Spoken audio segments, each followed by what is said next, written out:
finally, it's actually stopped raining. I have never known such a wet May. If it's not raining, it's extremely windy. It really has been a battle this year, either with slow growth of seedlings or the immense amount of slugs that we've never really had to deal with before. But on the slugs, the no-dig beds, hardly any. It's mainly the newer plot where we've used lots of chunky manure. We're finding an awful lot of slugs in that this year, and I'm having to hand pick out as many as what I can. But today I've come down to pot on, to get some other little jobs and little things done today. But the one thing I could do with doing, and I think now it's kind of risk-free, is my corn. Now, I'm growing 2 different varieties this year. One called Amaze and one called Rising Sun. Now, I've got 2 areas completely the opposite sides of the plot. Both areas, the ground is pretty crappy. It's hard, compact clay, full of weeds, and we're not actually adding much nutrient to the actual whole area this year.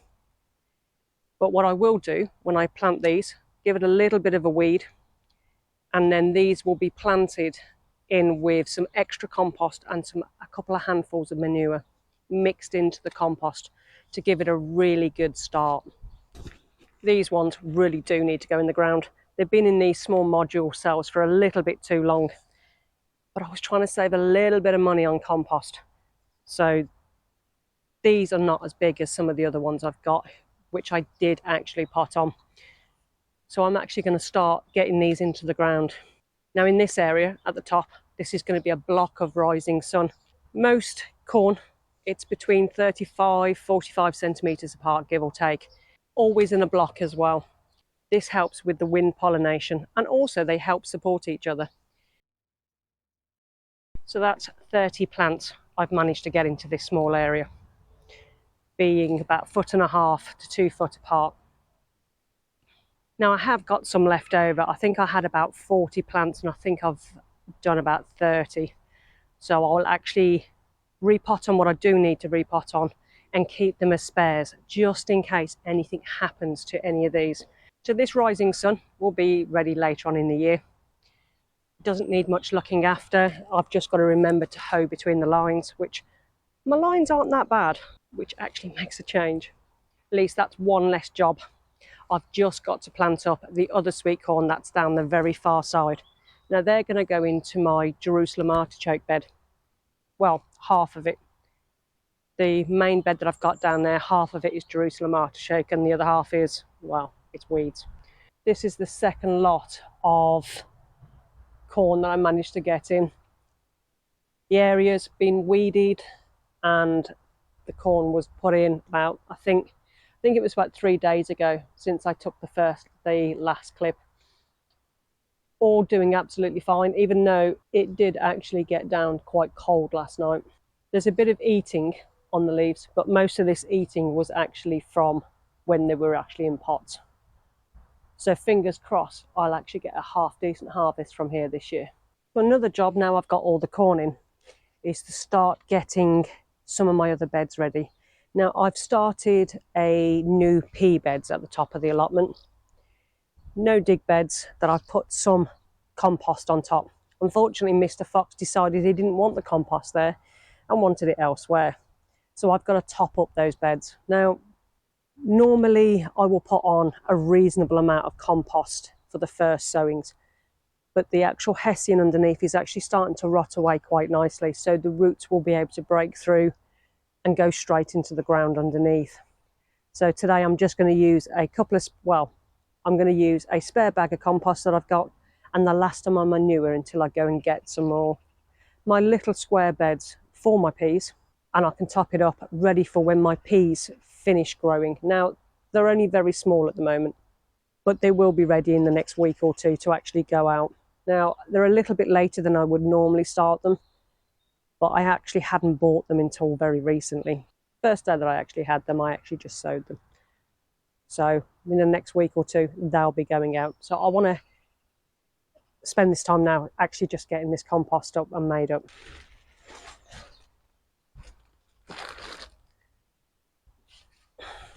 Now this is just some cheap and cheerful compost. It's quite fibrousy with sand, so it will be quite free draining, which is not a bad thing. But I'm going to give it some extra little nutrients with the last of this manure.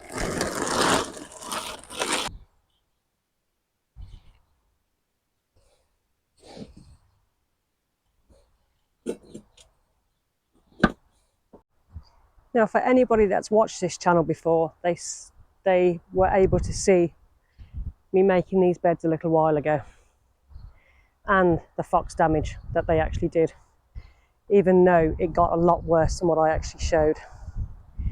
Now the netting is working to some degree, and I'm going to actually keep the netting up as I plant the peas until they get to a certain height. And this will help against pigeons as well, because I keep getting pigeons eating the tops off a lot of different plants this year. So I'm just going to start dumping this on.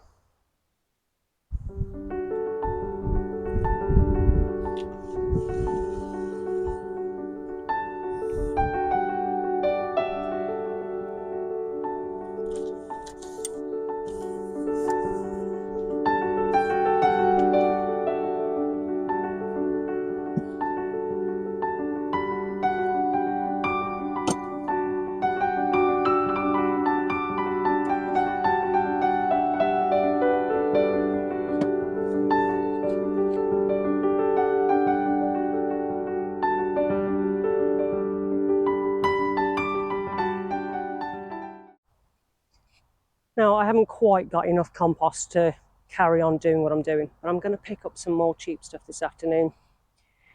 Now the reason I'm using the cheap stuff is because I'm actually going to add some of our own fertiliser and things into it anyway. And at the end of this year, it will be topped up with our own homemade compost. So this will make it fantastic medium for next year as well. Now I've added a little fruit netting, pea netting, the real cheap stuff. Now this stuff just doesn't last, and in general I don't like using it because it breaks down and you end up with loads of plastic all over your plot. But for this season it will do. Now this will provide a fantastic place for the peas to grab onto as they're growing until they reach the chicken wire at least, because they won't be able to grab on very well just to the pallet fronts. So covering it with some netting will give the tendrils of the peas something to actually grip onto. These aren't just going to be for peas. I'll plant towards the back for the peas to climb up, and then towards the front I can grow little crops. So be it radishes, lettuces, I could even put a squash in there so it actually grows out of that square and elsewhere. Now I could get it to grow up this trellis and go that way, but I actually want to make sure that I've got space for my peas. Even though we got peas in another area of the allotment, I'm really eager to try and grow these particular ones. And then hopefully in the next week, those peas will have grown enough for me to transplant in. It can be a really busy time of year in May. But the key thing is not to get overly stressed. Each year that you grow, you learn more and more. You learn more about what your plot can and can't grow. You learn about your own skills. And you also start learning about what the weather is kind of like in your area. Now, obviously, things like the weather and things can be so different from year to year. So really, you're playing roulette against Mother Nature to some degree. Now, you could just start growing everything in June. And yes, it does grow. But there is lots of stuff that you can actually grow earlier on to actually start getting an earlier harvest. And why wouldn't you want to try and take advantage of an earlier sowing? So this is one of the plus sides. I've got some fantastic spinach ready to be harvested. Now you can grow this for baby leaves or larger leaves for cooking, but I'm going to actually use these leaves for salads.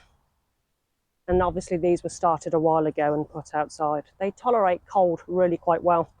And we've only just dug up the ones that we planted last autumn, which gave us a small harvest through the winter, and then early spring it just all sprang back into life, and we were able to get enough spinach off those few plants for a few meals. So it's always a bonus.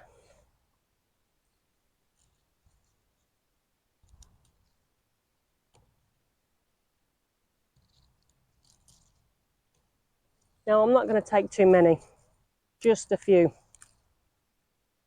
These will all bolt come June, so I want to make the most of the harvest before it does, so it will produce much more healthier, smaller leaves.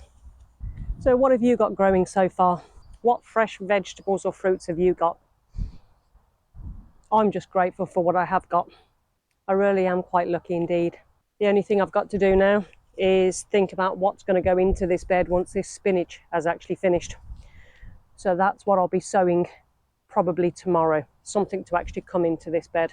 Now I haven't quite decided what I'm going to put in yet, but I suppose that's the fun bit of gardening. I'll have to have a look to see what seedlings and plants I've already got and what seeds can actually go into this bed. I actually quite like using this bed and one of the other beds as kind of quick crops, so I can always be putting something in the ground.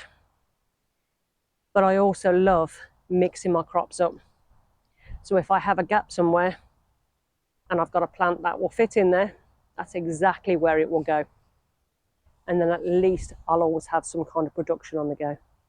Hopefully this week I'm going to put out a few more shorter videos. Now the seasons are getting on. It's all fast approaching now. It'll be summer before we know it. The sad thing is, it will turn to autumn.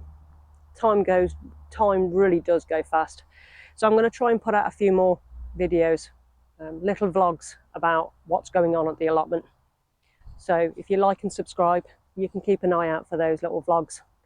Again, I'm happy to show any mishaps, any losses, as well as success stories. So if it's something that you'd like to carry on watching, why don't you like and subscribe? This will help you keep up to date with any new videos that I'll be putting on. Because like I said, I think I'm actually going to start uploading a little bit more frequently in a vlog style for a little bit at least.